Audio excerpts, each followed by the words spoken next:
Isso, pessoal. Vamos entender aqui a parte do que é uma modelagem correta para a gente ter o nosso serviço RESTful implementado com os padrões corretos e para realmente ser uma API RESTful. Tá? Lembra que a gente passou por aqueles verbos do HTTP, que era o GET, POST, PUT, DELETE. Então aqui a gente vai ter uma comparação de como aplicar isso corretamente com REST, para realmente ser um serviço, uma API, um sistema construído em REST. Tá? Possivelmente vocês vão encontrar muitos sistemas por aí que falam que é em REST. Não deixa de ser, mas está fora do padrão, tá? O que expõe muitos problemas. Então, quando a gente fala em REST, a gente tem que pensar em simplicidade, facilidade. Tá? A gente não pode amarrar o sistema, a gente tem que pensar que todo tipo de sistema pode consumir nossa API. E a manutenção tem que ser fácil, não pode quebrar, tá? Então a gente tem que pensar em vários fatores para realmente ter uma API REST elegante, usável, escalável, fácil manutenção, tá? Consumo facilitado também. Tá? Então existem alguns padrões aí que a gente tem que seguir. A gente vai ver aqui sobre a modelagem correta das URIs. Não é URL, tá? O URL é, por exemplo, www.javaavançado.com, que é o meu site. Isso seria uma URL, certo? O URI é o quê? É como que a gente vai acessar o nosso método RESTful, tá? Então a gente vai usar o quê? Os verbos HTTP, que a gente decide qual serviço RESTful vai ser acessado, né? Com o GET, com o POST, com o PUT, DELETE, a gente consegue separar.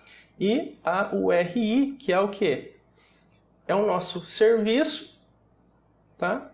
E qual método? E a ação que a gente quer, né? Porque o nosso verbo, ele define a ação, tá?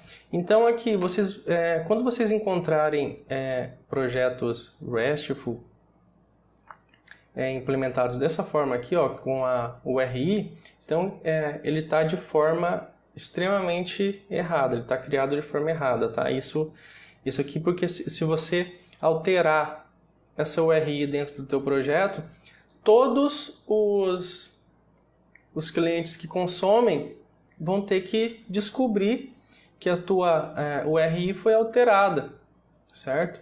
E daí vai gerar o quê? Manutenção no sistema, vai ter quebra de sistema, vai ter sistema parando, tá? Então gera uma manutenção, quebra de padrões, queda de sistema, tá? Vai gerar uma bagunça. Você também não pode expor também o que a tua URI está fazendo, tá? Não pode expor assim ao cliente, tá? Não pode deixar tão vulnerável isso. Então, assim, a URI tem que seguir sempre um padrão. Pode ver que é cliente, cliente, cliente, tá? É sempre o cliente barra valor que a gente quer, ou no caso do post, não vai ter o barra valor, porque o post a gente está enviando um objeto inteiro para ser salvo, tá? Mas com put, com delete, com get, a gente consegue passar o parâmetro por causa da ação, né? O verbo define a ação. Se o nosso verbo define a nossa ação, então a gente não precisa escrever o que vai ser feito, né? Não precisa escrever aqui que a gente realmente vai buscar, que a gente realmente vai salvar. Não precisa, tá? Isso daqui vai ser acessado pelo framework JavaScript, tá?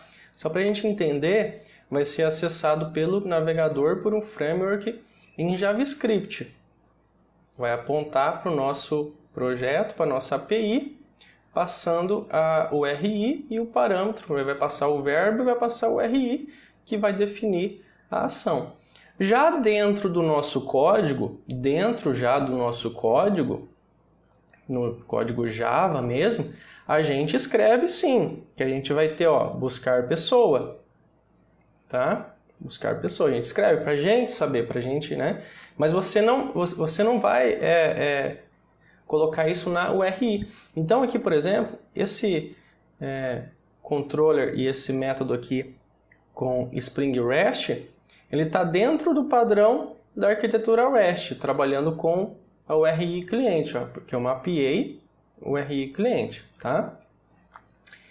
Então aqui, ó, a questão dos verbos, quando você encontrar alguma API RESTful implementando dessa forma o URI, tipo, dizendo o que vai fazer, está totalmente errado, tá?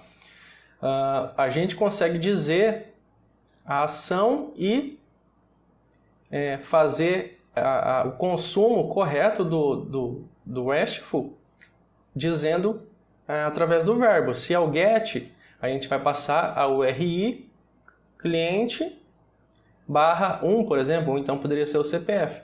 E a gente está visualizando, porque a ação do GET é visualizar, é buscar. É buscar, tá? O POST, a gente só vai passar, vamos passar o verbo HTTP POST e vamos passar para essa URI e o JSON, ele vai entrar no nosso método e ele vai criar, vai gravar no banco. O PUT, a gente só passa o cliente e o código que a gente quer alterar. Tá?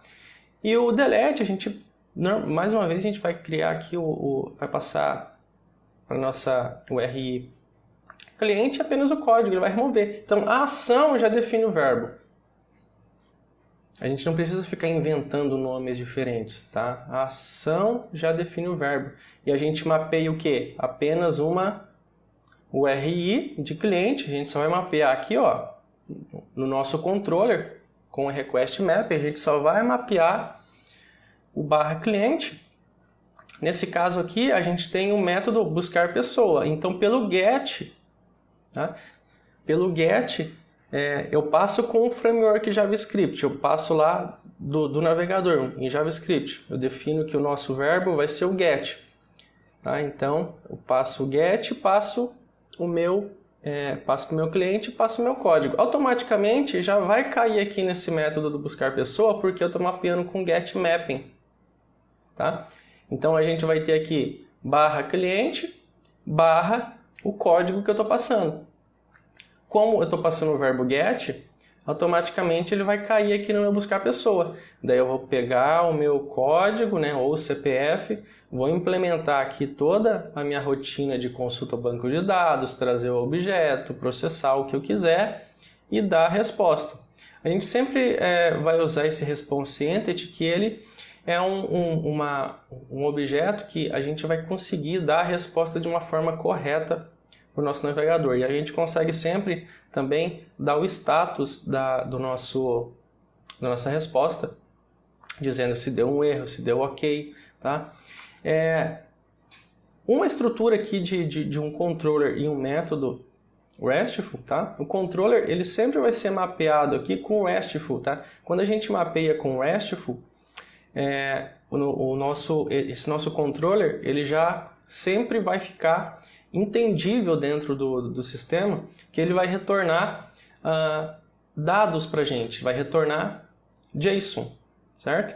E aqui a gente está mapeando, que vai ser o URI de cliente sempre. Aqui nos métodos a gente não precisa indicar mais cliente /CPF, a gente não precisa, é só aqui, ó, /cliente. Né? A gente mapeia, né? Como a gente tá dizendo aqui que é o get, ó, get mapping, então o nosso verbo é o get. Tá? Esse get também vai ser escrito pelo framework JavaScript. Lá no sistema, a hora que o usuário clicar em buscar, vai ser passado esse get também. Vai ser passado esse get, vai cair aqui, vai ter um mapeamento da URI e vai cair no get. Né? Pela nossa variável aqui, CPF, no caso a gente passou o CPF, pode ser, e daí eu faço a consulta da pessoa no banco de dados pelo CPF e retorno. Tá? Se fosse um post, o post, aqui seria @post. Tá? Aqui seria @post, daí iria mudar aqui o recebimento, daí aqui a gente ia fazer o processo de gravar. Se é um put, por exemplo, a gente quer o quê? Fazer a alteração. Aqui seria put mapping, iria receber daí os dados ou então pesquisar e colocar em alteração, tá? E o delete aqui seria @deletemapping, e receberia aqui o código, ou pode ser deletar por CPF também. Eu receberia aqui esse CPF, fazia o delete e dava a resposta de que deletou com sucesso, tá? Então, a nossa modelagem de REST é em cima dos verbos que definem a ação, tá? O verbo ele vai vir do JavaScript, do método JavaScript, e automaticamente a gente já sabe qual que é a ação que ele vai ter que chamar dos métodos REST, na nossa API REST, de acordo com a anotação. Se é GET, que está vindo pela requisição, então ele vai chamar o GET. Se é POST, então ele vai chamar o POST. Se é PUT, ele vai chamar o PUT. Se é DELETE, ele vai chamar o DELETE. Sempre mapeando para uma URI de verbo, cliente. Se fosse produto, aqui seria tudo produto, tá? E assim por diante. Então, assim vocês já podem seguir, ter em mente esse padrão correto de implementação de REST para serviços RESTful, tá? Essa implementação aqui, ela funciona, mas ela é errada, ela pode dar muito problema, fica difícil. Vocês vão ver que a partir do momento que vocês entendem a modelagem correta, a gente vai conseguir criar sistemas e consumir as nossas APIs RESTful de maneira super simples, tá?